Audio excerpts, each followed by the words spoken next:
ಜನರನ್ನ ಕೂಡ ಮಾತಾಡಿಸ್ತಾ ಇದ್ದಾರೆ, ಅಂದರೆ ಶಾಶ್ವತ ಪರಿಹಾರಕ್ಕೆ ಮುಂದಾಗ್ತೀನಿ ಅಂತ. ಸೊ ಅಂಥದ್ದೊಂದು ಸಮಸ್ಯೆಯನ್ನು ಸ್ಥಳೀಯರು ಅನುಭವಿಸ್ತಾ ಇದ್ದಾರೆ. ಸೊ ಯಲಹಂಕ ಕ್ಷೇತ್ರದ SR ವಿಶ್ವನಾಥ್ MLA ಅವರು ಇದ್ದಾರೆ, ಅವರನ್ನೇ ಮಾತಾಡಿಸ್ತಾ ಹೋಗೋಣ. ಸರ್, ಪ್ರಮುಖವಾಗಿ ಕೇಂದ್ರೀಯ ವಿಹಾರ ಅಪಾರ್ಟ್ಮೆಂಟ್ ಅಂದರೆ ಮಳೆ ಬಂದರೆ ಅಲ್ಲೇನೋ ಆಗುತ್ತನ್ನೋ ಪ್ರಶ್ನೆ ಈ ಭಾಗದ ಜನರಿಗೆ ಕಾಡ್ತಾ ಇದೆ. ಅಮ್ಮ, ಈಗ ಯಲಹಂಕದಲ್ಲಿ ಸಾಕಷ್ಟು ಅಪಾರ್ಟ್ಮೆಂಟ್ಗಳೈತೆ. ಎಲ್ಲೂ ಇಲ್ಲದೆ ಇರೋ ಸಮಸ್ಯೆ ಕೇಂದ್ರೀಯ ವಿಹಾರದಲ್ಲಿ ಯಾಕೆ ಆಗ್ತದೆ ಅಂದರೆ, ಒಂದು ಇಲ್ಲಿ ಯಲಹಂಕ ಕೆರೆ 360 ವಿಸ್ತಾರವಾದಂಥ ದೊಡ್ಡ ಕೆರೆ. ಆ ಕೆರೆಗೆ 11 ಕೆರೆಗಳು ಲಿಂಕ್ ಆಗ್ತದೆ. ಹೆವಿ ಮಳೆ ಬಂದಾಗ ಎಲ್ಲ ಕೆರೆಗಳು ಕೂಡಿ ಹೋದಾಗ ಅಷ್ಟು ಕೆರೆ ನೀರು ಯಲಹಂಕಕ್ಕೆ ಬಂದು ಫ್ಲಡ್ ಆಗ್ತದೆ. ಇಲ್ಲೇನು ಅಂದರೆ ಪರಿಹಾರಗಳಿಲ್ವಾ? ಪರಿಹಾರ ಮಾಡಿದ್ವಿ. ನೀವು ನೋಡಿರ್ಬೋದು, ನೀವು ನಿಂತಿರೋವಂಥ ಚರಂಡಿ ಕಳೆದ ವರ್ಷ ಕಂಪ್ಲೀಟ್ ಮಾಡಿದ್ವಿ. ಈಗ ಇದರಲ್ಲೂ ಕೂಡ ನೀರು ಹೋಗ್ತಾ ಇದೆ. ಹೊರಗಡೆ ಕೂಡ ಕಾಲುವೆಗಳನ್ನು ಮಾಡಿದ್ದೀವಿ.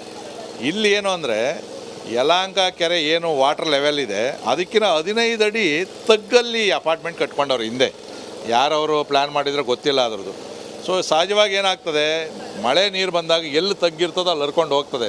ನಾವೆಷ್ಟೇ ದೊಡ್ಡ ರಾಜಕಾಲುವೆಗಳನ್ನು ಮಾಡಿದ್ರು ಕೂಡ ಅದಕ್ಕೂ ಮೀರಿ ಮಳೆ ಬಂದಾಗ ರಾಜಕಾಲುವೆ ತುಂಬ ಹೋಗ್ತಾ ಇದೆ. ಲಾಸ್ಟ್ ಟೈಮ್ ಹಿಂಗೆ ಇಂಥದ್ದೊಂದು ಪರಿಸ್ಥಿತಿ ಅಪಾರ್ಟ್ಮೆಂಟ್ ಅನುಭವಿಸಿತ್ತು. ಬಟ್ ನನ್ನ ಸ್ಥಳೀಯರನ್ನ ಮಾತಾಡಿಸಿದಾಗ ಹೇಳಿದ್ದು ಈ ಅಪಾರ್ಟ್ಮೆಂಟ್ನ ವಾಲೆ ಕಿತ್ತೋಗಿದೆ ಅಂತ.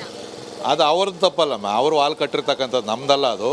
ಅದೇ ಸಮಸ್ಯೆ ಆಗಿರೋದು, ಫ್ಲೋ ಅಷ್ಟಿದೆ ಅಂತ. ಅದೇ ಸಮಸ್ಯೆ ಆಗಿರೋವಂಥದ್ದು. ಇಲ್ಲೇನಾಗಿದೆ, ಗದ್ದೆ ಬಯಲಿದೆಯಲ್ಲ, ಗದ್ದೆ, ಇಡೀ ಗದ್ದೆಯಲ್ಲಿ ನೀರು ನಿಂತಿದೆ. ನೀವು ಯಲಹಂಕ ಕೆರೆ ಮೇಲೆ ಹೋಗಿ ನಿಂತ್ಕೊಂಡ್ರೆ ಕಾಣಿಸ್ತದೆ. ಇಡೀ ಗದ್ದೆ ಒಂದು ಕೆರೆ ಥರ ಐತೆ. ನೀರು ಹೋಗ್ತಾ ಇತ್ತು. ಯಾವಾಗಿದು 35 ವರ್ಷ 40 ವರ್ಷದಿಂದ ಕಟ್ಟಿರುವಂಥ ಕಾಂಪೌಂಡು ಕುಸಿದೋಯ್ತು, ಆ ಗದ್ದೆಯಲ್ಲಿರುವಂಥ ನೀರೆಲ್ಲ ಅಪಾರ್ಟ್ಮೆಂಟ್ ಒಳಗಡೆ ನಿಂತ್ಕೊಂಡಿದೆ. ತಾತ್ಕಾಲಿಕ ಪರಿಹಾರ ಹೊರತುಪಡಿಸಿ ಶಾಶ್ವತ ಪರಿಹಾರಕ್ಕೆ ಏನಾದರೂ? ಶಾಶ್ವತ ಪರಿಹಾರ ಈಗ ಒಂದು 800 ಮೀಟ್ರು, ಹೆಚ್ಚು ಕಮ್ಮಿ 1 ಕಿಲೋಮೀಟ್ರ್ ಅಂದ್ಕೊಳ್ಳಿ, ಸುತ್ತಲೂ ರಿಟೆನ್ಷನ್ ವಾಲ್ ಮಾಡ್ತಕ್ಕಂಥದ್ದು ಒಂದು. ಎರಡನೇದು, ಈಗಾಗಲೇ ರಾಜಕಾಲುವೆಗೆ ಮಾಡಬೇಕು ಅಂತೇಳಿ 110 ಕೋಟಿ ಸರ್ಕಾರ ಮಂಜೂರು ಮಾಡಿ ಟೆಂಡರ್ ಕೂಡ ಆಗಿದೆ. ಬಟ್ ರಾಜಕಾಲುವೆ 33 ಅಡಿ ಇಲ್ಲ, ಬರೀ 8 ಅಡಿ 4 ಅಡಿ ರಾಜಕಾಲುವೆ, ಭಾಳ ಹಳೇದಿರೋದು. ಅದರಲ್ಲಿ ಇಷ್ಟು ನೀರು ಹೋಗೋಕ್ಕಾಗೋದಿಲ್ಲ. ಈಗ ಅದಕ್ಕೆ TDR ಕೊಟ್ಟು ಆ ಜಾಗವನ್ನು ನಾವು ಈಗ ಸ್ವಾಧೀನ ಮಾಡ್ಕೊತಾ ಇದ್ದೀವಿ. ಕೆಲವು ರೈತರುಗಳು ಒಪ್ಕೊಳ್ಳೋದಕ್ಕೆ ಕನ್ಸೆಂಟ್ ಕೊಟ್ಟಿದ್ದಾರೆ, ಕೆಲವರು ವಿರೋಧ ಮಾಡಿ ಕೋರ್ಟ್ಗೆ ಹೋಗಿದ್ದಾರೆ. ಯಾಕಂದರೆ ರಾಜಕಾಲುವೆ ಆಗಿಬಿಟ್ರೆ ನಮ್ಮ ಬಫರ್ ಝೋನ್ ಬರ್ತದೆ ಅಂತೇಳಿ ಅವ್ರು ಮನವೊಲಿಸಿದ್ದೀವಿ. 8 ಅಡಿಗೆ ಏನು ಬಫರ್ ಬರ್ತದೆ ಅಷ್ಟೇ ಬರ್ತದೆ, 33 ಅಡಿ ನೀವು ಬಿಟ್ಕೊಟ್ರು ಬರೋದಿಲ್ಲ ಅಂತೇಳಿ ಈಗ ಒಬ್ಬೊಬ್ಬರೇ ಎಲ್ಲ ಒಪ್ಕೊಂಡವ್ರೆ.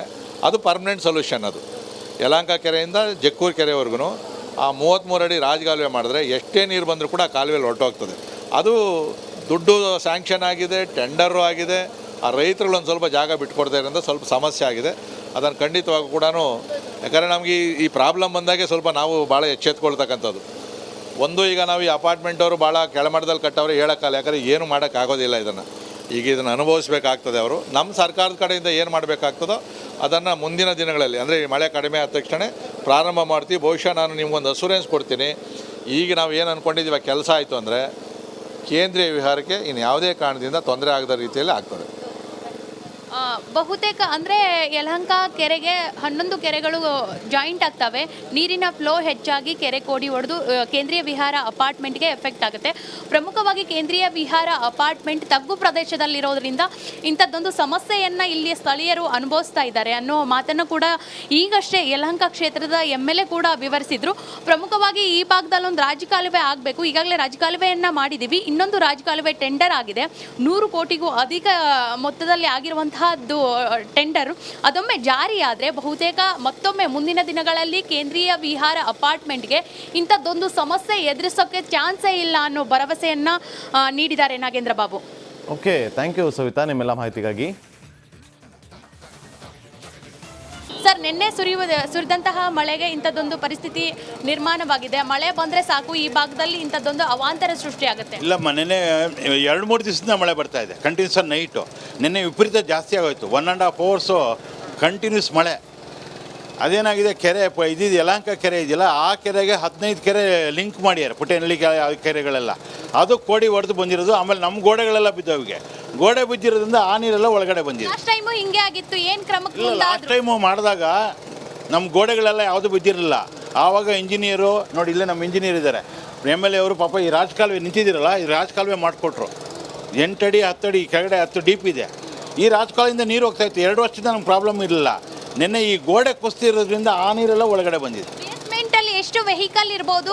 300 ವೆಹಿಕಲ್ ಇದೆಯಮ್ಮ. ಇಲ್ಲ 300 ವೆಹಿಕಲ್ ಈ ಬೇಸ್ಮೆಂಟಲ್ಲೇ ಇದೆ. ಎಫೆಕ್ಟ್ ಆಗಿರೋದು 300 ಕಾರು, ಸ್ಕೂಟ್ರುಗಳು ಎಲ್ಲ ನೀರು ಹೋಗ್ಬಿಟ್ಟಿದೆ. ಈಗ ಯಾವೆಲ್ಲ ಕ್ರಮಕ್ಕೆ ಮುಂದಾಗಿದ್ದಾರೆ ನೀರು ತೆಗಿಯೋಕೆ? MLA ಬಂದಿದ್ದಾರೆ, ನಮ್ಮ ಇವರು AEನೂ ಇದ್ದಾರೆ, ನಮ್ಮ ಅಸಿಸ್ಟೆಂಟ್ ಇಂಜಿನಿಯರು, ಇವ್ರಿಗೂ ಗೊತ್ತಿದೆ, ಇವರೇ ಪಾಪ ಕೆಲಸ ಮಾಡಿಕೊಟ್ಟವ್ರು. ಇವ್ರು ಇವತ್ತು ನೆನೆಸ್ಕೊತೀವಿ ನಾವು. ಒಂದು ಶಾಶ್ವತವಾದ ಪರಿಹಾರ ಕೊಡಿ. ಯಾಕೆಂದ್ರೆ ವಯಸ್ಸಾದವ್ರು ಇರೋದು ಒಂದು ಸುಮಾರು 8 ಬ್ಲಾಕು 603 ಮನೆ ಇದೆ, 2,500 ಜನ ಇದ್ದೀವಿ. ಅದಕ್ಕೊಂದು ಪರಿಹಾರ ಕೊಡಿ ಅಂತ ಹೇಳಿದ್ವಿ, ಮಾಡಿಕೊಡ್ತೀನಿ ಅಂತೇಳಿ. ಹಾಂ, ನಾಗೇಂದ್ರ ಬಾಬು, ದೃಶ್ಯದಲ್ಲಿ ನೋಡಬಹುದು ಅಗ್ನಿಶಾಮಕ ಇಲಾಖೆಯ ಸಿಬ್ಬಂದಿಗಳು ನಿನ್ನೆ ರಾತ್ರಿಯಿಂದ ಇಲ್ಲಿ ಬೀಡು ಬಿಟ್ಟಿದ್ದಾರೆ. ಸೊ ಜನರೇಟರ್ ಮುಖಾಂತರವಾಗಿ ಅಪಾರ್ಟ್ಮೆಂಟ್ ಅಲ್ಲಿ ಶೇಖರಣೆ ಆದಂತಹ ನೀರನ್ನ ಆಚೆ ಹಾಕ್ತಾ ಇದ್ದಾರೆ. ಸ್ಥಳೀಯರನ್ನ ಮಾತಾಡಿಸಿದಾಗ ಹೇಳಿದ್ದು, ಪ್ರತಿ ಬಾರಿನೂ ಮಳೆ ಆದಾಗ ಇಂಥದ್ದೊಂದು ಅವಾಂತರ ಆಗುತ್ತೆ. ಬಟ್ ಪ್ರಮುಖವಾಗಿ ಯಲಹಂಕ ಕೆರೆಗೆ ಸಾಕಷ್ಟು ಕೆರೆಗಳ ಲಿಂಕ್ ಆಗಿರೋದ್ರಿಂದ ನೀರಿನ ಫ್ಲೋ ಜಾಸ್ತಿಯಾಗಿ ಕೆರೆ ಕೋಡಿ ಒಡೆಯುತ್ತೆ. ಅಂಥದ್ದೊಂದು ಕೆರೆ ಕೋಡಿ ಒಡೆದಾಗ ನೀರಿಗೆ ಅಪಾರ್ಟ್ಮೆಂಟ್ಗೆ ನೀರು ಬರೋದು ಸಹಜ. ಆದರೆ ಈ ಬಾರಿ ಅಪಾರ್ಟ್ಮೆಂಟ್ ಗೋಡೆಯೇ ಒಡೆದು ಈ ನೀರು ಶೇಖರಣೆ ಆಗಿದೆ ಅಂತ. ಬಹುತೇಕ 300ಕ್ಕೂ ಹೆಚ್ಚು ಒಂದು ವೆಹಿಕಲ್ಗಳು ಇಲ್ಲಿ ಅಪಾರ್ಟ್ಮೆಂಟ್ ಬೇಸ್ಮೆಂಟಲ್ಲಿ ಜಲಾವೃತವಾಗಿದ್ದಾವೆ. ಸೊ ಯಲಹಂಕ MLA ಕೂಡ SR ವಿಶ್ವನಾಥ್ ಅವರು ಈಗಷ್ಟೇ ಸ್ಥಳಕ್ಕೆ ಬಂದಿದ್ದಾರೆ. ಸೊ ಅವರು ಕೂಡ ಸ್ಥಳ ಪರಿಶೀಲನೆ ಮಾಡ್ತಾ ಇದ್ದಾರೆ. ಇನ್ನು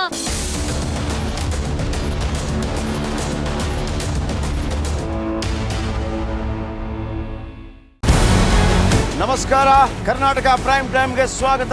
ನಾನು ಜಯಪ್ರಕಾಶ್ ಶೆಟ್ಟಿ. ಇಡೀ ಕರುನಾಡು ಇವತ್ತು ರೆಬೆಲ್ ಆಗಿ ನಿಂತಿದೆ. ಈ ಹಗರಣಗಳನ್ನು ಸದನದಲ್ಲಿ ಪ್ರಸ್ತಾಪ ಮಾಡಲು ಕೂಡ ಕಾಂಗ್ರೆಸ್ ಹಿಂದೇಟು ಹಾಕಿದ್ದೇಕೆ? ನಿಮ್ಗೆ ಸಂಬಳ ಅದಕ್ಕೆ, ನಿಮಗೆ ವಾಹನ ಅದಕ್ಕೆ, ನಿಮಗೆ ವೆಪನ್ ಅದಕ್ಕೆ, ನೀವು ಅದನ್ನು ಸೆರೆ ಹಿಡಬೇಕಾಗಿತ್ತು. ನೀವು ವಿದ್ಯುತ್ ಬರ ಇದೆ ಅಂತ ಹೇಳ್ತಾ ಇದ್ದೀರಿ, ಎಲ್ಲಿ ಬರ ಇದೆ ನೀವು ಹೇಳಬೇಕು. ಪಾಕಿಸ್ತಾನ್ ಆಕ್ಯುಪೈಡ್ ಕಾಶ್ಮೀರ್ ಅದು ಎಂದೆಂದಿಗೂ ನಮ್ಮದು. 40 ಮೆಷಿನ್ಗಳು ತಂದಿತ್ತು ನೋಟ್ ಎಣಿಸುವುದಕ್ಕೆ, ಅದೇ ಹಾಳಾಯಿತು. ಮಥುರಾದ ಗಲಾಟೆ ಇದೆಯಲ್ಲ, ಅದು ಸ್ಥಳೀಯವಾಗಿ ಕೂತು ಪರಿಹರಿಸಬಹುದಾದಂಥ ಕಾನೂನಿದೆ. ಗ್ಯಾರಂಟಿ ಯೋಜನೆಯಿಂದ ನಷ್ಟ ಆಗಿದೆ, ಲಾಭ ಆಗಿದೆ, ದಯವಿಟ್ಟು ಹೇಳಿ. Dawood Ibrahim most wanted criminal ಯಾವಾಗಾದ ಅಂದರೆ ಇಲ್ಲಿ ತನಕ ಭಾರತ ದೇಶದಲ್ಲಿ ಓರ್ವ ದಲಿತ ಪ್ರಧಾನಿಯಾದಂಥ ಇತಿಹಾಸವೇ ಇಲ್ಲ. ರಿಪಬ್ಲಿಕ್ ವರ್ಲ್ಡ್ ಆಪ್ ಇದು ಕೇವಲ ಅಪ್ಲಿಕೇಶನ್ ಅಲ್ಲ, ಸಮಗ್ರ ಸುದ್ದಿಗಳ ಸಂಪರ್ಕ ಮಾರ್ಗಕ್ಕೆ ಕ್ರಾಂತಿಕಾರಿ ಬದಲಾವಣೆ. ರಿಪಬ್ಲಿಕ್ ವರ್ಲ್ಡ್ ಆಪ್ ಕೇವಲ ಸುದ್ದಿ ಅಪ್ಲಿಕೇಶನ್ ಅನ್ನ ಪರಿಚಯ ಮಾಡ್ತಾ ಇಲ್ಲ, ಬದಲಾಗಿ ಡಿಜಿಟಲ್ ಸುದ್ದಿ ಬಳಕೆಯ ಹೊಸ ಯುಗಕ್ಕೆ ನಾಂದಿ ಹಾಡ್ತಾ ಇದೆ. ಇದೊಂದು ಬ್ರೇಕಿಂಗ್ ನ್ಯೂಸ್, ಪ್ರಭಾವಶಾಲಿ ಕಾರ್ಯಕ್ರಮಗಳಿಗೆ ಗಟ್ಟಿಯಾದ ವೇದಿಕೆ. ರಿಪಬ್ಲಿಕ್ ವರ್ಲ್ಡ್ ಅಪ್ಲಿಕೇಶನ್ ಈಗ ಲೈವ್ ಆಗಿದೆ. ಗೂಗಲ್ ಪ್ಲೇ ಸ್ಟೋರ್ ಮತ್ತು ಆಪಲ್ ಆಪ್ ಸ್ಟೋರ್ ಎರಡರಲ್ಲೂ ಲಭ್ಯವಿದೆ. ಈಗಲೇ ಡೌನ್ಲೋಡ್ ಮಾಡಿ. ನಮಸ್ಕಾರ, ಕರ್ನಾಟಕ ಪ್ರೈಮ್ ಟೈಮ್ಗೆ ಸ್ವಾಗತ. ನಾನು ಜಯಪ್ರಕಾಶ್ ಶೆಟ್ಟಿ. ಇಡೀ ಕರುನಾಡು ಇವತ್ತು ರೆಬೆಲ್ ಆಗಿ ನಿಂತಿದೆ. ಈ ಹಗರಣಗಳನ್ನು ಸದನದಲ್ಲಿ ಪ್ರಸ್ತಾಪ ಮಾಡಲು ಕೂಡ ಕಾಂಗ್ರೆಸ್ ಹಿಂದೇಟು ಹಾಕಿದ್ದೇಕೆ? ನಿಮ್ಗೆ ಸಂಬಳ ಅದಕ್ಕೆ, ನಿಮಗೆ ವಾಹನ ಅದಕ್ಕೆ, ನಿಮಗೆ ವೆಪನ್ ಅದಕ್ಕೆ, ನೀವು ಅದನ್ನು ಸೆರೆ ಹಿಡಬೇಕಾಗಿತ್ತು. ನೀವು ವಿದ್ಯುತ್ ಬರ ಇದೆ ಅಂತ ಹೇಳ್ತಾ ಇದ್ದೀರಿ, ಎಲ್ಲಿ ಬರ ಇದೆ ನೀವು ಹೇಳಬೇಕು. ಪಾಕಿಸ್ತಾನ್ ಆಕ್ಯುಪೈಡ್ ಕಾಶ್ಮೀರ್ ಅದು ಎಂದೆಂದಿಗೂ ನಮ್ಮದು. 40 ಮೆಷಿನ್ಗಳು ತಂದಿತ್ತು ನೋಟ್ ಎಣಿಸುವುದಕ್ಕೆ, ಅದೇ ಹಾಳಾಯಿತು. ಮಥುರಾದ ಗಲಾಟೆ ಇದೆಯಲ್ಲ, ಅದು ಸ್ಥಳೀಯವಾಗಿ ಕೂತು ಪರಿಹರಿಸಬಹುದಾದಂಥ ಕಾನೂನಿದೆ. ಗ್ಯಾರಂಟಿ ಯೋಜನೆಯಿಂದ ನಷ್ಟ ಆಗಿದೆ, ಲಾಭ ಆಗಿದೆ, ದಯವಿಟ್ಟು ಹೇಳಿ. Dawood Ibrahim most wanted criminal ಯಾವಾಗಾದ ಅಂದರೆ ಇಲ್ಲಿ ತನಕ ಭಾರತ ದೇಶದಲ್ಲಿ ಓರ್ವ ದಲಿತ ಪ್ರಧಾನಿಯಾದಂಥ ಇತಿಹಾಸವೇ ಇಲ್ಲ. ರಿಪಬ್ಲಿಕ್ ವರ್ಲ್ಡ್ ಆಪ್ ಇದು ಕೇವಲ ಅಪ್ಲಿಕೇಶನ್ ಅಲ್ಲ, ಸಮಗ್ರ ಸುದ್ದಿಗಳ ಸಂಪರ್ಕ ಮಾರ್ಗಕ್ಕೆ ಕ್ರಾಂತಿಕಾರಿ ಬದಲಾವಣೆ. ರಿಪಬ್ಲಿಕ್ ವರ್ಲ್ಡ್ ಆಪ್ ಕೇವಲ ಸುದ್ದಿ ಅಪ್ಲಿಕೇಶನ್ ಅನ್ನ ಪರಿಚಯ ಮಾಡ್ತಾ ಇಲ್ಲ, ಬದಲಾಗಿ ಡಿಜಿಟಲ್ ಸುದ್ದಿ ಬಳಕೆಯ ಹೊಸ ಯುಗಕ್ಕೆ ನಾಂದಿ ಹಾಡ್ತಾ ಇದೆ. ಇದೊಂದು ಬ್ರೇಕಿಂಗ್ ನ್ಯೂಸ್, ಪ್ರಭಾವಶಾಲಿ ಕಾರ್ಯಕ್ರಮಗಳಿಗೆ ಗಟ್ಟಿಯಾದ ವೇದಿಕೆ. ರಿಪಬ್ಲಿಕ್ ವರ್ಲ್ಡ್ ಅಪ್ಲಿಕೇಶನ್ ಈಗ ಲೈವ್ ಆಗಿದೆ. ಗೂಗಲ್ ಪ್ಲೇ ಸ್ಟೋರ್ ಮತ್ತು ಆಪಲ್ ಆಪ್ ಸ್ಟೋರ್ ಎರಡರಲ್ಲೂ ಲಭ್ಯವಿದೆ. ಈಗಲೇ ಡೌನ್ಲೋಡ್ ಮಾಡಿ.